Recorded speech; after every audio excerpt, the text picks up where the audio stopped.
आज हनुमान जयंती है। इस अवसर पर देश के हर प्रत्येक कोने में जगह जगह पर हनुमान जी की पूजा अर्चना, सुंदरकांड का पाठ और हनुमान चालीसा का पाठ किया जा रहा है। ऐसे में मैं इस समय मौजूद हूं अमेठी जनपद मुख्यालय गौरीगंज के सदर विधायक राकेश प्रताप सिंह के आवास पर, जहां पर इन्होंने एक अपील की थी समूचे विश्व के जो सनातनी हैं उनसे कि आज हनुमान जयंती के दिन वो जो है जहां पर भी हैं वो हनुमान चालीसा का पाठ करें और सोशल मीडिया के जो विभिन्न प्लेटफॉर्म हैं, व्हाट्सएप, फेसबुक, जो यूट्यूब, इंस्टाग्राम, उनके माध्यम से शेयर करें और सनातन धर्म के उत्थान के लिए उन्होंने जो कर, इस समय आप देख सकते हैं कि यहाँ पर जो है सुबह 8 बजे ही जो राम भक्त विधायक राकेश प्रताप सिंह जी हैं उन्होंने यहाँ पर जो है आम जनमानस के साथ जो है वो हनुमान चालीसा का पाठ किया। उसके बाद बड़ा जो भंडारा है वो जो है कर रहे हैं, लोग लगातार आ रहे हैं, प्रसाद पा रहे हैं और विधायक जी भी हमारे साथ मौजूद हैं। उनसे भी हम जानेंगे कि जो इस तरह से उन्होंने समूचे विश्व से अपील की थी उसका परिणाम क्या देखने को मिला और कैसे उन्होंने यह क्या किया। विधायक जी जो है आपने एक अपील की थी समूचे विश्व के सनातनियों से, उसको लेकर जो आपने यहाँ पर भी खुद भी पहुँचकर और कार्यक्रम किया है, ऐसे में क्या आप कैसे देख रहे हैं इसको? भगवान प्रभु हनुमान जी का जन्मोत्सव आज पूरा विश्व मना रहा है। अमेरिका, यूके, यूरोप तक से लोगों ने हनुमान चालीसा का पाठ किया, उसको ऑनलाइन किया और मुझे वीडियो भेजे हैं। कर्नाटक से लेके तमिलनाडु, केरल, महाराष्ट्र, गुजरात, तेलंगाना तक से लोगों ने वीडियो और कई संत, महात्मा, कथावाचक, व्यासपीठ से भी 8 बजे सब लोग हनुमान चालीसा का पाठ करें और उसको ऑनलाइन करें, सनातन शक्ति का पूरे दुनिया को एहसास कराएं।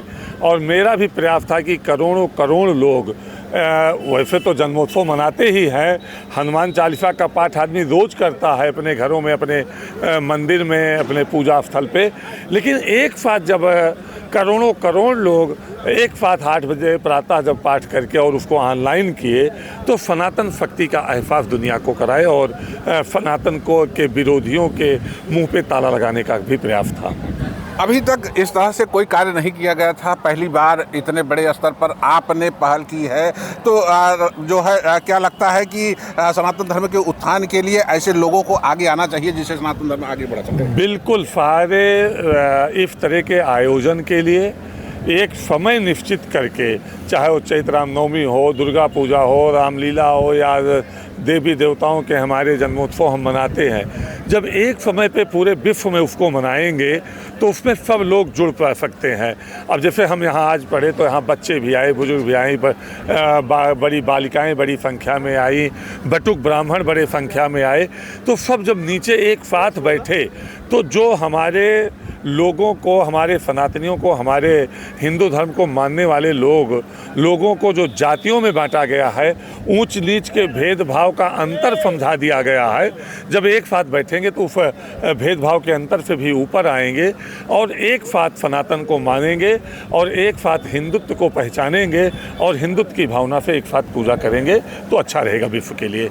आप समाजवादी पार्टी से विधायक हैं, आप सनातन की बात करते हैं, भगवान राम की बात करते हैं, हिंदू की बात करते हैं, जबकि आपके पार्टी में ऐसा कोई करने वाला नहीं है। क्या आपको जो है लगता है कि आप उनसे हटकर और जो है पार्टी के विरोध में हैं? देखिए, जो राम का नहीं वो मेरे काम का नहीं, और मुझे नहीं लगता कि समाजवादी पार्टी में राम को मानने वाले या हनुमान जी को मानने वाले लोगों की संख्या की कमी है, लेकिन कुछ वोट की लालच में लोग अपनी बात को कह नहीं पाते हैं, अपनी भावनाओं को प्रकट नहीं कर पाते हैं।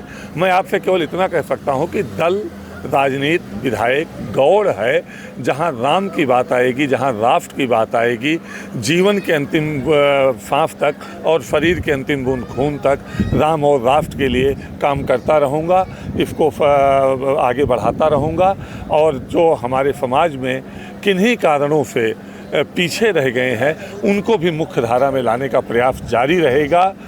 मैं केवल सभी जाति धर्म, सभी जाति के लोगों से ये अनुरोध करूंगा कि राजनीतिक व्यक्ति जो हैं हमको सनातनियों को जातियों में बांटकर सत्ता हथिया के केवल अपना और अपने परिवार का भला करने का काम करते हैं। इनसे होशियार रहें। हमारे लिए पहले भगवान है, फिर कोई और है। भगवान नहीं चाहेंगे तो इस धरती पर हम एक क्षण एक पल नहीं रह सकते हैं, तो हमको पहले उनको मानना चाहिए। विधायक जी, राजनीति की बात हुई है तो थोड़ा सा जो है मैं जानना चाहूँगा कि आज उनके राणा सांगा की भी जयंती है और आगरा में करणी सेना के द्वारा कहीं ना कहीं एक शक्ति प्रदर्शन जो है शक्ति प्रदर्शन किया जा रहा है। ऐसे में इसको क्या देखते हैं, तमाम वहाँ पर लोग पहुँच रहे हैं। ये राणा सांगा हमारे देश के एक ऐसे महान योद्धा थे जो विश्व में जो 10 बड़े महान योद्धाएँ हुए होंगे उनमें से एक राणा सांगा है। किसी राजनीतिक लाभ के लिए, किसी वर्ग को खुश करने के लिए हम राणा सांगा जैसे महापुरुषों पे कोई टिप्पणी करें, कमेंट करें तो ये कहीं से उचित नहीं है। मैं सांसद जी से व्यक्तिगत अनुरोध करूँगा कि वो माफ़ी मांगे महाराणा सांगा को मानने वाले लोगों से, और नहीं मानते हैं तो श्री अखिलेश यादव जी, माननीय राष्ट्रीय अध्यक्ष जी, उनको मजबूर करें माफ़ी मांगने के लिए, नहीं तो पार्टी से निकाल के उनको बाहर कर देना चाहिए। क्या ये शक्ति प्रदर्शन जो वहाँ पर आगरा में आज आयोजित किया गया है ये उचित है? देखिए, मैं ये कहता हूँ कि लोकतांत्रिक व्यवस्था से संविधान की मर्यादाओं के अनुसार किसी भी व्यक्ति का किसी भी विषय पे हमारा धरना प्रदर्शन करना अधिकार है, लेकिन उद्दंडता करना, तोड़ फोड़ करना, राष्ट्र की संपत्ति को नुकसान पहुंचाना, ये हमको संविधान कहीं से अधिकार नहीं देता है। अगर किसी ने गलत शब्द का प्रयोग किया है तो हम अनशन करें, आमरण अनशन करें, उनके लोकसभा का घेराव करें, विधानसभा का घेराव करें, अखिलेश यादव जी के घर का घेराव करें और उनसे कहें कि इनसे उनके सांसद को माफ़ी मांगें, ऐसा मजबूर करें। लेकिन हम इसके पक्ष में कतई नहीं है कि कहीं तोड़ फोड़ की जाए या कहीं किसी के घर पे हमला किया जाए। विधायक जी, वक्फ बोर्ड इस समय चर्चा का विषय बना हुआ है। कहीं ना कहीं जो है पूरे देश में लोग उसका विरोध कर रहे हैं, तमाम पार्टियां भी उसमें मुकर होकर आई हैं, नेता भी जो है। ऐसे में क्या लगता है कि वक्फ बोर्ड में ऐसा क्या है जिसको लेकर लोग विरोध कर रहे हैं? बिना समझे, बिना जाने, बिना बिल को पढ़े, वोट बैंक को अपना बनाने के चक्कर में लोग विरोध करते हैं। मैं आपसे पूछता हूं, या मैं उन विरोध करने वाले लोगों से पूछता हूं कि जब सीए आया था तो आपने बड़ा बड़ा शाहीन बाग जैसा धरना करवाया। एक भी व्यक्ति बताइए जो सीए आने के बाद भारत से उसकी नागरिकता खत्म की गई हो या भारत से उसको निकाला गया हो। इसी प्रकार से वक्फ बोर्ड है। 100-200 लोग करोड़ों करोड़ हिंदू मुसलमानों की अधिकारों का हनन कर रहे थे। करोड़ों करोड़ आवश्यकता वाले लोग, ज़रूरतमंद लोग, जिनके लिए कुछ दानदाताओं ने दान किया था अपनी संपत्तियों का, कि हमारे समाज के, हमारे धर्म के मानने वाले लोग जो कमज़ोर हैं, मजदूर हैं, गरीब हैं, खाने की व्यवस्था नहीं, पढ़ने की व्यवस्था नहीं, रोजगार की व्यवस्था नहीं, उसको मैं दान दे रहा हूँ। इससे उनको आगे बढ़ाने का काम करिए। लेकिन लोगों ने उस पर 5 स्टार होटल, अपने महल बनवाए, ये कहीं से उचित नहीं है। और बिल में संशोधन हमेशा आता रहा है, सभी सरकारों में आया है। यदि उसमें कहीं कोई कमियां हैं तो उसको सुधारा जाना चाहिए।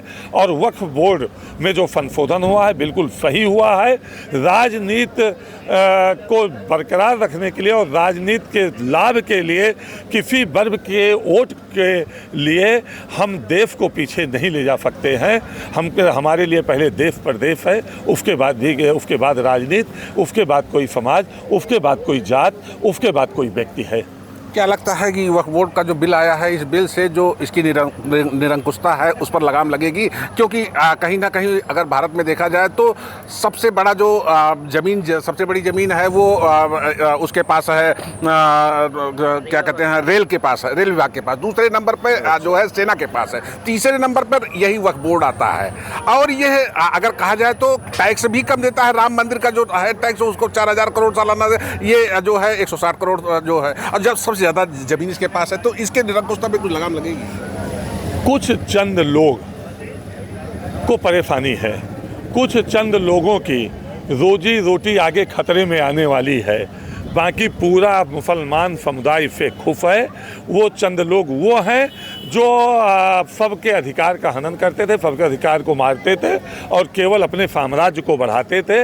मैं केवल इतना कहना चाहता हूँ कि हमारी जो ज़मीन हमारी है, उस ज़मीन की खेतौनी हमारे पास है, उसका खफरा खितौनी नक्शा हमारे पास है। हम वो पे उसका अधिकार है, मुझसे कोई नहीं ले सकता है, और अगर कोई लेगा भी तो उसका मुआवजा हमको देगा। सरकार यही तो कह रही है कि आपके पास जो ज़मीन है उसका कागज़ दिखाइए। यदि कागज़ नहीं दिखा सकते हैं तो आपकी ज़मीन वो नहीं है, वो सरकार की संपत्ति है।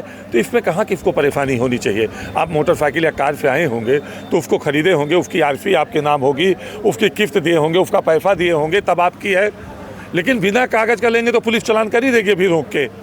तो इसका मतलब कहीं ना कहीं अराजकता से उसको हथियाए हैं, कहीं गलत तरीके से उसका अर्जन आप किए हैं।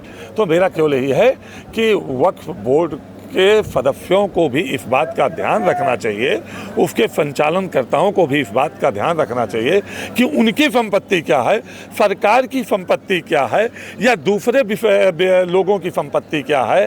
केवल उनके कह देने से कि ये संपत्ति हमारी है नहीं हो सकती। अगर वो कहते हैं कि ये संपत्ति हमारी है तो उसका पेपर दिखाएं। अगर उस पर कोई आपत्ति करता है तो बताएं पूरे देश में। तो देश के संविधान को, चाहे वक्फ बोर्ड हो और चाहे कोई बोर्ड हो, देश के संविधान से ऊपर नहीं है, और देश के संविधान को हर व्यक्ति को मानना पड़ेगा, और नहीं मानेगा तो उसको सरकारें मजबूर करेंगी मानने के लिए। धन्यवाद हमसे बात करने के लिए। तो ये थे विधायक राकेश प्रताप सिंह, जिन्होंने साफ तौर पर बताया कि वक्फ बोर्ड जैसी जो चीज़ें हैं, लोग जो विरोध कर रहे हैं वो कहीं ना कहीं उनको पूरी तरह से ज्ञान नहीं है, अथवा अपनी राजनीतिक रोटी सेकने के लिए वो इस तरह का कदम उठा रहे हैं। उनको देश के संविधान को मानना होगा, मजबूरी है उनकी मानने की, नहीं तो जाहिर सी बात है उनके ऊपर भी कार्रवाई की जा सकती है।